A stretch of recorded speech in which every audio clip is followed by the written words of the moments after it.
And Brandon, it's time to end the podcast looking at the Pac-12 North champions from last year. And we were looking at the Stanford Cardinal. Much like the Huskies, I want to ask you about the same position we started off with for the Huskies.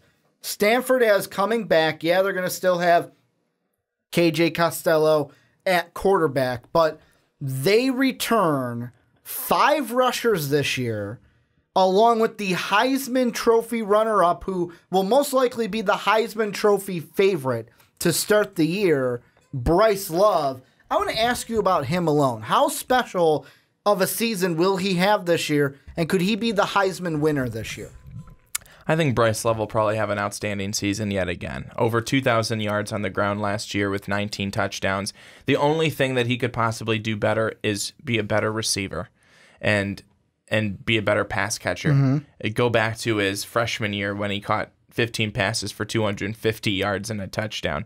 He only caught 6 for 33 last season. So if he could become a better passer, and maybe that's the knock against him, he could have over 2,000 yards, not be a great receiver, and that would be the knock.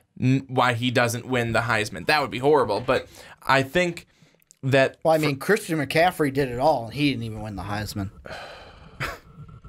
Anyways, so I think that if Bryce Love is able to repeat his numbers from last season, up his numbers as a receiver, I don't see how he won't win the Heisman then. But we also don't know what everyone else is going to do as well. But he will certainly be the reason why Stanford is yet again near the top of the Pac-12 North. Well, I mean, he's the one that's going to make this team go. And the thing that I'm just going to jump right to it because we talked about this team already, but you mentioned the Washington Huskies in the last segment where you're like, they're going to go 12-0. And the thing that I look at is I look back to last year. I know it's a different game. I know it's going to be in Washington this year. But I look at it to the fact of we just talked about Myles Gaskin for the Huskies. Last year, Myles Gaskin had 3 touchdowns in the game against Stanford. Guess how many Bryce Love had? 3. So basically, they canceled each other out when it came to the scorecard. Because how it went was basically the first, 1, 2, 3, 4, 5, all 6 touchdowns were Gaskin and Love. Gaskin and Love. It was Gaskin, then Love, then Gaskin, then Love, then Love, then Gaskin at the end. The only thing that kind of played into the win is that Washington had 0 made field goals. The Cardinal had 3 made field goals, and then they won by a score of 32-22. Like, that game alone will be entertaining just because of Gaskin and Bryce Love, but Bryce Love is going to be what makes this team, like I said, go, because I look at it, and really I know they lose the first 2 on the year to USC last year, and then they lose to San Diego State, but the big one, I already mentioned it, when like that Washington State game, they lost to Washington State, but Bryce Love, like he didn't have that great of a game. He had 69 yards and a touchdown. That is how you beat the Cardinal this year. You contain Bryce Love. Instead of 3 touchdowns, only let him get 1 touchdown. Even if he gets 100 yards. Okay, he got 100 yards and a touchdown. If you are going to be successful against the Cardinal, I say limit Bryce Love. Limit, because you it all comes down to the contain him because you can't stop him kind of a thing, like Adrian Peterson. You can't stop him. You can only hope to contain him. That's what I was looking for. That's the same thing with Bryce Love. If you can contain him, let KJ Costello beat you. Let him be the one to beat you because like I mentioned, in that Washington State game, they contained Bryce Love. Costello went 9 of 20 in an interception. Not a great game. The Cougars came out with the 3-point win. That is to me the recipe to beat the Cardinal this year. You know what the recipe is to beat Stanford? Well, I just told you, but sure, tell me. No. That's yours. Okay. That's yours. What it is it's going to be for Browning to throw all over this defense, and it's going to be for Gaskin to pound the rock because this defensive line is going to be shaky. Okay. And that's going to be the reason why Stanford is not going to win the Pac-12 this year, and that's why Stanford's not going to win the Pac-12 North this year. It's because their defense is not going to be as good as what it's been. They are losing guys up front. I think the leader up front on the defensive line had a sack and a half last year and like 3.5 tackles for a loss. And that, as a guy that you're returning, and that's the best of your returners from last season. That doesn't scare me. And I don't know if you're loaded enough in depth wise to be able to have enough there to be scary. In the secondary, you take a couple of hits with guys leaving for the NFL, so you're going to have to try and reload there if you can.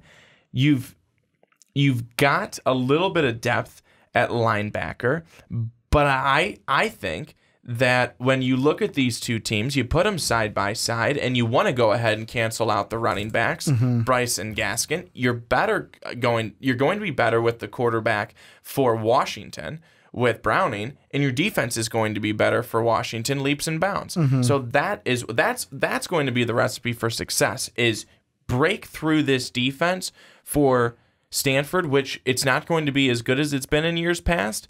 I don't think that Washington's going to have much of a problem. I'm not trying to say that it's going to be an easy game and in the bag for Washington, but I'm going to say that Washington's going to have an easier time against this defense than they did last season. Well, and the interesting thing is, first off, with the schedule, the same opponents that we've mentioned all podcast.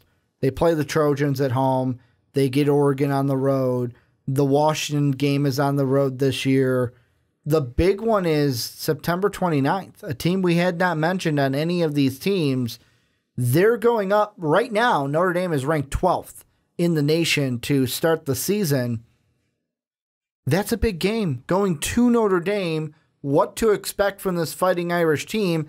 I'll be honest, every time we've mentioned the Irish this offseason, you hate on them. I've hated on them because they haven't shown me anything. Like, what I've seen the last few years is not Manti Te'o going to the national championship Fighting Irish. The Fighting Irish that I have seen is, why the hell haven't you fired Brian Kelly yet? Fighting Irish. Like, that's what I'm looking at. So for me, I'm not going to give Notre Dame respect until they earn it this year.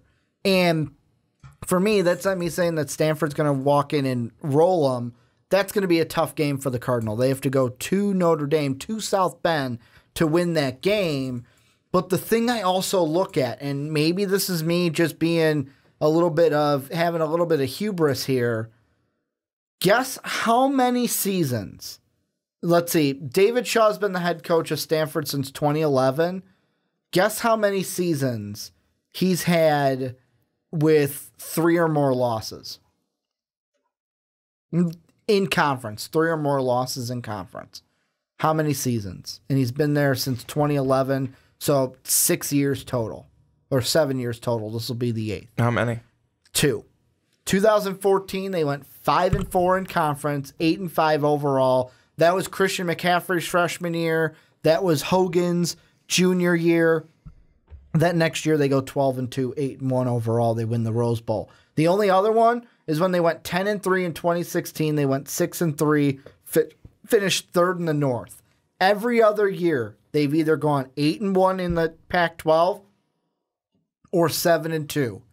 And I see the same thing this year. The same thing. If they lose a game, if they lose one game, it'll be to Washington. If they lose 2 games, it'll either be to USC or Oregon. But that's it. I see this team as at most 2-loss team in the conference. Probably a 1-loss team in the conference because Washington will be so good. But the big question is, will this be the first year? David Shaw has never gone perfect in the Pac-12. He has never. He's gone 8-1, 1, 2, 3 times in his 7 years. Has never gone perfect. I don't see him going perfect. The key is I think they'll lose one in conference. The key is, where do they lose it? Do they lose it to Washington? If they lose it to Washington, they ain't winning the Pac-12 North. If they beat a Washington and then lose to like an Oregon or lose to a USC, then they'll win the North because they'll most likely tie with Washington. And same thing that happened last year will happen this year, is that Washington will not have the tiebreaker over the Cardinal, and they will then go and play probably the Trojans, who will win the Pac-12 South in the other side of the Pac-12. I think that we are looking at here a 2, maybe a 3-loss team. And Washington, I'm putting down as a for sure loss. Mm-hmm. Notre Dame, I'm putting down as a for sure loss. Okay. And again, both of those games on the road. Mm-hmm. The only other team that I would look at on here as a possible loss is USC. That game's at home. I would lean a little bit more towards Stanford. But Stanford is not going to be as good as they were last year. Mm-hmm. They're not. And that's why I look at them being most likely the number 2 team in the conference, but a really good season by Oregon, they could push for that number 2 spot. Mm-hmm. See, but I think Washington's in a league of their own at number 1. I'm on the other side. Of course you are. That's good. I am leaning towards them winning against the Huskies. I know it's going to be a road game for the Cardinal, but I look at last year, and if I have to put running back v. running back, Bryce Love has already showed me that. Wait. I know that he's showed me that he can win that battle, and to me, I know the defense is hurting, but hey, all we got to do is limit Jake Browning like we did last year. He didn't have any touchdowns.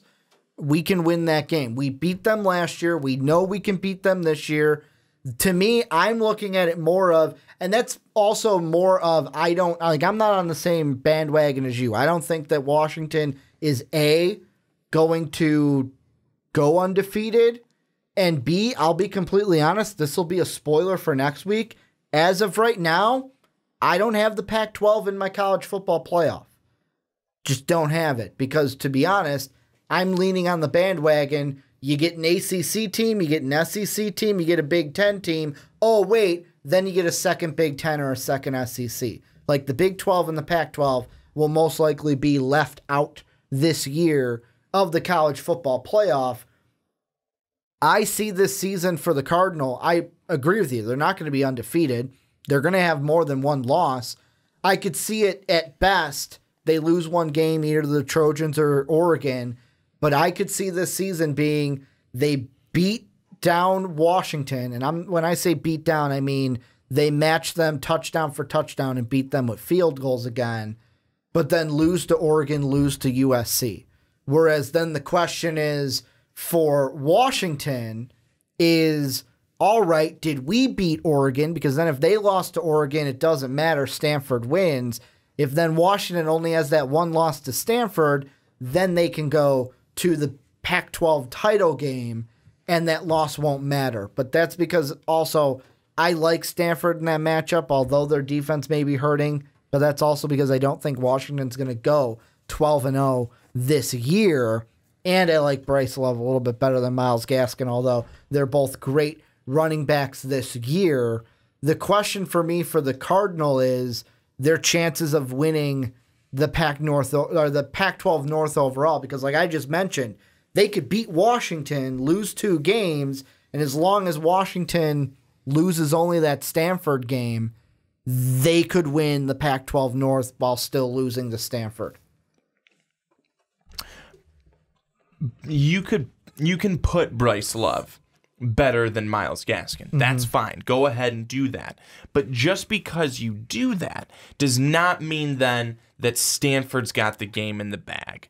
Because like I said, it's going to be a close game. I know, but you're saying if they just limit Browning like they did last year. They had a better defense last year, and that's what I'm trying to tell you. And that's what I'm trying to tell you. And you're also banking on Browning having a down year like he had last year.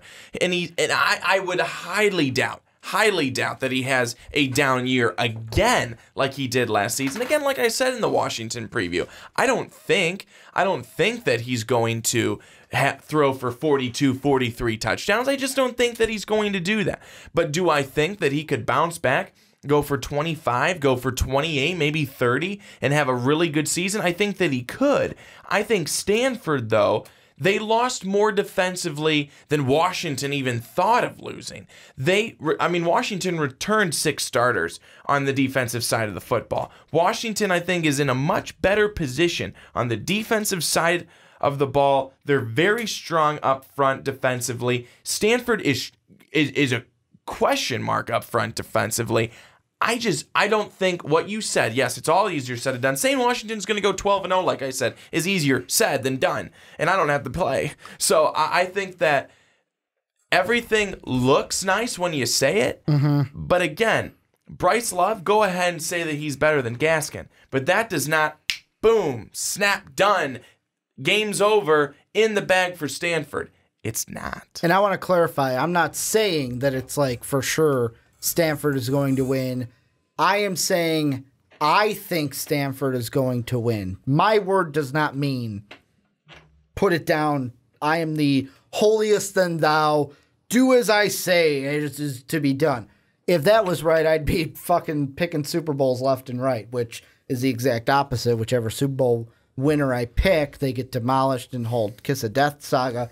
That'll be tomorrow as, it's already out at this point. By the time this video is going up, the predictions for the onside kicks, you can see who my Kiss of Death is at that point. But for me and Stanford, the biggest question mark is, you said it, the defense. Like, if they have a catastrophic year, it's going to be because the defense is hurting. The thing I will ask you... And again, I'm going to just throw in there, catastrophic may mean only 3 losses. But 3 losses is 3 losses. Well, that's what I was going to ask you. Is it going to be catastrophic 6-3 in conference like we saw in 2016, or could we see a 2014 type of year where it was catastrophic 5-4 in conference, 8-5 overall? No, I don't think so. I don't think it's going to be because that 8-5 would play into them losing to Notre Dame, like you said. You think they will? I don't think that we're going to see catastrophic of 8-5. I think at worst they're losing 3 games. Okay, that's what I think. 4 games overall for the Cardinals. Are you saying 3 overall with that Notre Dame,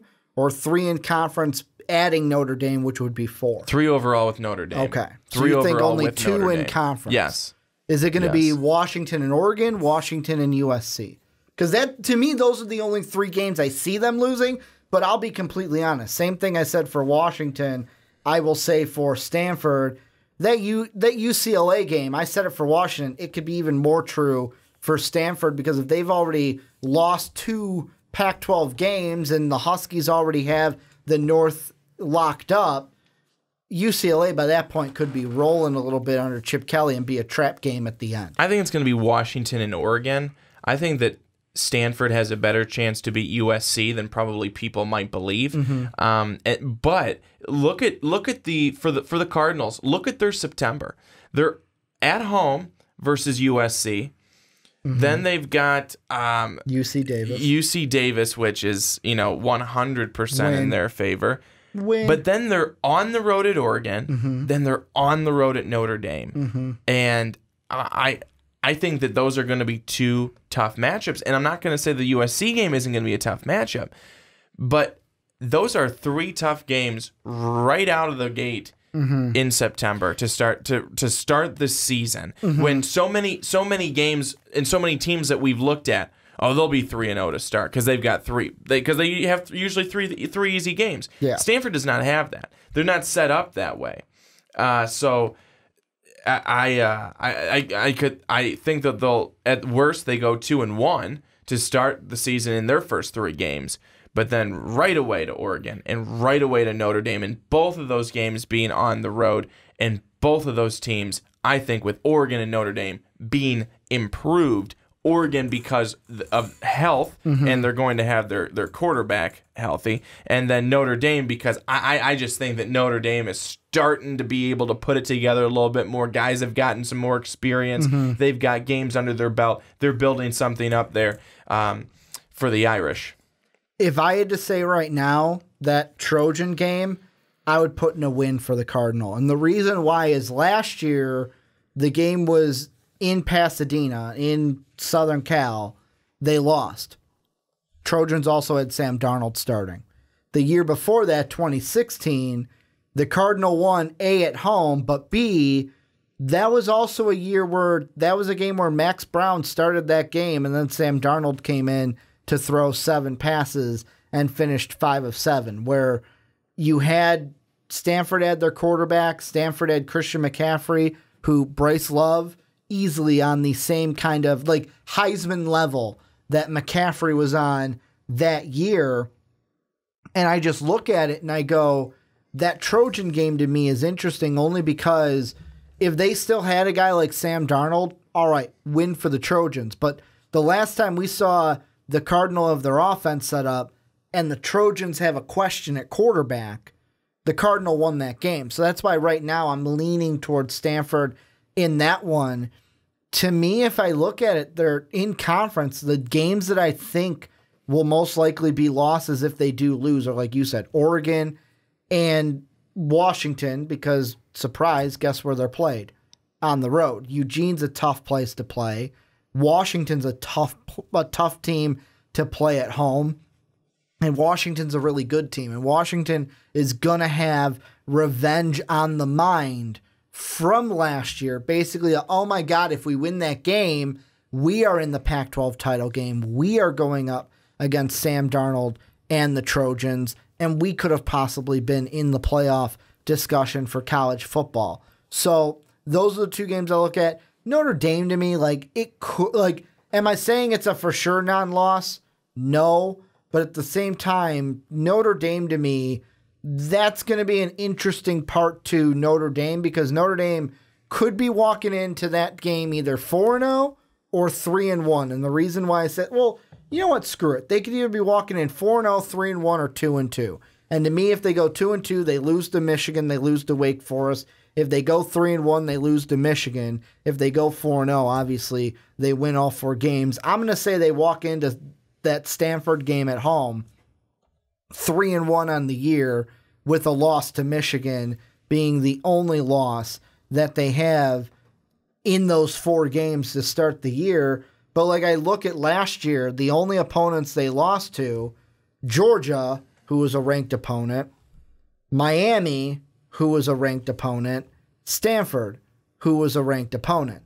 The only team that they beat, USC and NC State, were the only 2 ranked opponents they played. Technically LSU in the bowl game, but I don't count the bowl game. The bowl game doesn't matter. Half the players don't even want to play in the bowl game anyways. So yeah, technically you beat LSU too, who was a ranked team in the bowl game. But I mean, the big thing about those 2 ranked teams that I mentioned, USC and NC State, both of those were at home. The only team last year who was ranked that beat them at home was Georgia, and we all know how good Georgia was. Oh, and by the way, that was only a 1-point loss.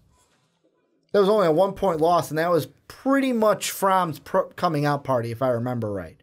That was pretty much the, oh crap, this Jake Fromm kid's not that bad. He's not that bad. And then Georgia really went on their roll and got it kind of squandered and kind of the fire put out by Tua in the second half of that national championship game, or really the end of that national championship, pretty much the overtime of that national championship game. So I think that brings us to the end. Mm-hmm. I think that brings us to the end. Stanford's going to have I think, a good season. I think even with... You're saying 3 losses. I'm saying at the most, mm-hmm. I think 3 losses. And I still think that's a good season. It will not be where they want to be. It will be a step backwards from last season in terms of where they finished. But I think that they're going to... I think that that's still good. It's better than 8-5. Mm-hmm. I'm going to say 2 losses. I'm going to say 1 or 2 losses. If they lose 2 games, it's to Washington and Oregon. If they lose 1 game, it's to either of those teams. That's what I'm sitting on. I think that this team is still going to be, as even with the defense being lesser than it was last year, will still be even to where it was last year. The only difference is they might not have the tiebreaker over the Huskies like they did last year. So really, Oregon, Washington, I almost said Wisconsin, Washington are the games I'm looking at. To me, it doesn't really matter because, like I said, the Pac-12 and the Big 12 will probably be left out of the playoff discussion this year, or we'll just be complaining that one of those teams didn't get in because a second Big 10 or a second SEC team got into the playoff over them. But this is where you guys come in. Let us know what you think down below in the comment section about any team we talked about today on the podcast and about for Stanford fans. Let us know what you guys think. Are you confident about this year? Not confident about this year? Is Brandon right and you guys are just going to lose to the Huskies? Or am I right to where you guys can beat the Huskies and I have you guys beating the Huskies right now? Ask me by the time the game happens and, you know, the Cardinal could be a 2-loss team and then I'm changing my mind. I have the right to do that for weekly picks. It's yes. The preseason picks where we kind of throw everything out there. But let us know what you guys think down below in the comment section. Housekeeping here at the end. Make sure to check out patreon.com/mostvaluablepodcast to help support the channel. You could be on a podcast if you join us at the $10 tier, and you get to pick the topic for the podcast that you are on. Also, make sure to get a MVP shirt from the store. Link down in the description. You can also get that at mostvaluablepodcast.com, where you can also catch MVP each and every day. Last but not least, we are not a couple of good old boys, Brandon. I swear it, we are not good old boys. we talk about more than the SEC. We literally spent, if I were to gauge where the rest of these podcasts have gone, which, by the way, I will say it here, there have been some of you that have been like, where have the full podcast been on YouTube? They've been too long for my other HP. I have an HP that I've had for about 3-4 years now. It's been a trooper. It's been with me the whole YouTube journey, exporting every single video that MVP has done. And it hates 3-hour videos. So 3-hour videos takes it like 6 hours, and it only gets about 75% of the video playable. So, I mean, that's why they haven't been up. But expect them back up when we go back to the 3 segments a week. But really, iTunes and Apple Podcasts, make sure to rate us 5 stars and put in a review, letting people know we're not just a couple of good old boys that talk about the SEC. We talk about a lot more: college football and college basketball. I want to thank you guys for checking out the podcast today or tonight, whatever it is by you. If you're on YouTube, thank you guys for watching. If you're on podcast services around the world, thank you guys for giving us the listen. And as always, have a good day, everybody.